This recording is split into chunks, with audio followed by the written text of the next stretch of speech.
So the Rogue One international trailer dropped, and we're going to have a quick reaction and then get into our discussion. Let's hit it. Here we go.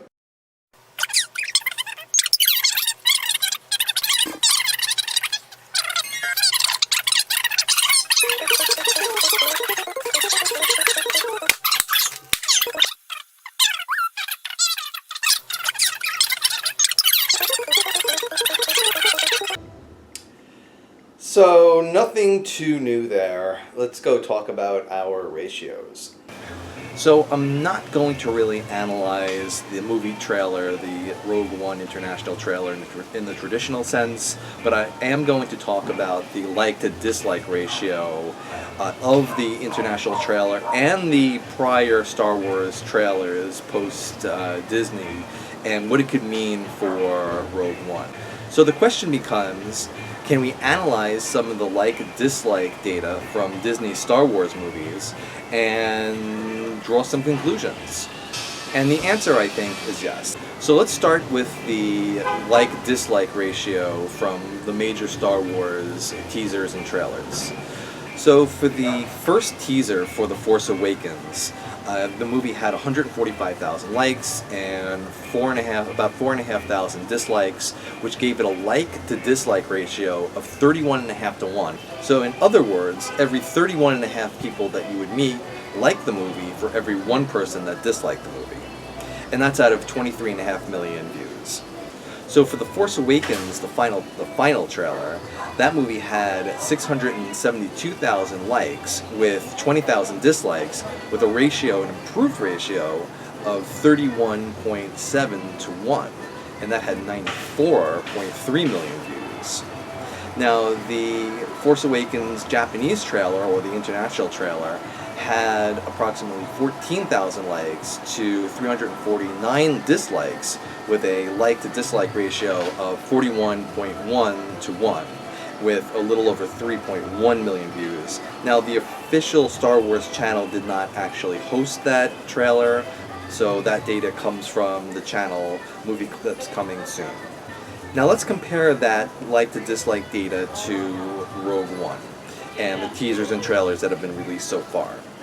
So the first teaser for Rogue One had 394,000 likes and 21,000 dislikes, with only a like to dislike ratio of 18.8 to 1. So in other words, for every 18.8 people that liked the movie, only one person disliked the movie.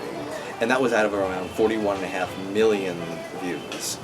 So for the full trailer that was recently released, there were 230,000 likes to 9,000 dislikes, with a slightly improved ratio of 26.9 to 1, and that is out of 18.2 million views.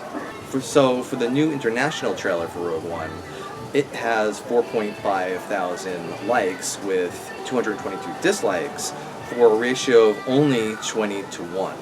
And that's out of 950,000 views. Regardless of how you cut that data, it's still significantly better than the Ghostbusters trailer, which had 290,000 likes and over 1 million dislikes, for a dislike to like ratio of 3.5 dislikes for every like.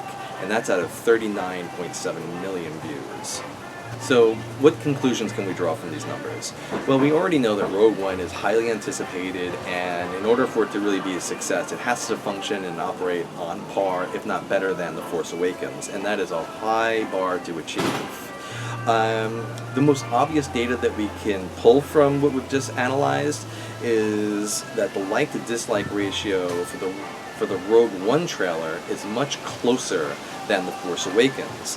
If we were to average the numbers, The Force Awakens has a 35.5 to 1 ratio of likes to dislikes, while the Rogue One like to dislike ratio is 22 to 1. So we can play around with these numbers a little bit and try to predict what the Rotten Tomatoes Tomatometer score is going to be. And if we extrapolate the numbers, it comes to 57.8% or rotten. The reason for the divide between The Force Awakens and Rogue One is unclear, but I suspect it has something to do with the fact that the Star Wars hype that was building up until the release of The Force Awakens has died down a little bit. And people are probably more willing to be more critical and put their emotions on the side a little bit when they analyze and evaluate what they see.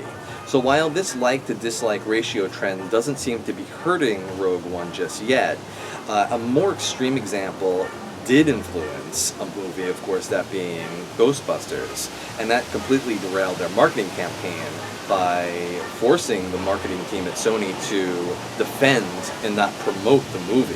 However, Disney's marketing team seems to be much more in control and command of social media than Sony. So the long-term trend will probably remain in Disney's favor, barring any kind of catastrophic audience reviews or critical response. As always, thank you for watching, and be sure to subscribe for more videos on internet randomness. Take care, everybody.